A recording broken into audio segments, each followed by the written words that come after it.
குரங்கு ஒரு இடத்துலேருந்து இன்னொரு இடத்துக்கு தாவி போகும்னா 4-5 முறை தத்தி தத்தி தாவி தாவி தான் இன்னொரு இடத்துக்கு போகும். நிச்சயமா.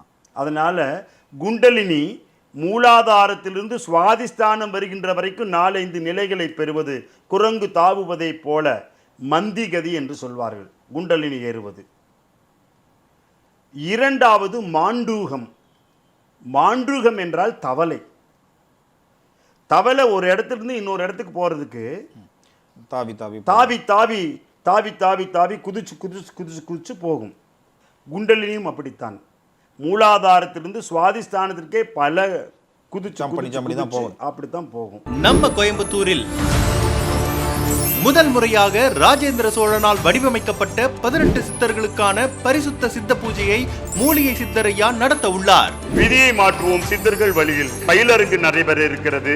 காலை 9 மணியிலிருந்து மாலை 5 மணி வரை பயிற்சிகள் நடைபெற இருக்கிறது. விதியை மாற்ற நாங்கள் தயாராக இருக்கிறோம். நடைபெறும் நாள் ஆகஸ்ட் 17 ஞாயிற்றுக்கிழமை காலை 9 மணி முதல் 5 மணி வரை. நடைபெறும் இடம் ஸ்ரீ ராமகிருஷ்ணா விவேகானந்தர் ஆசிரமம், சித்திரைச்சாவடி, கோயம்புத்தூர்.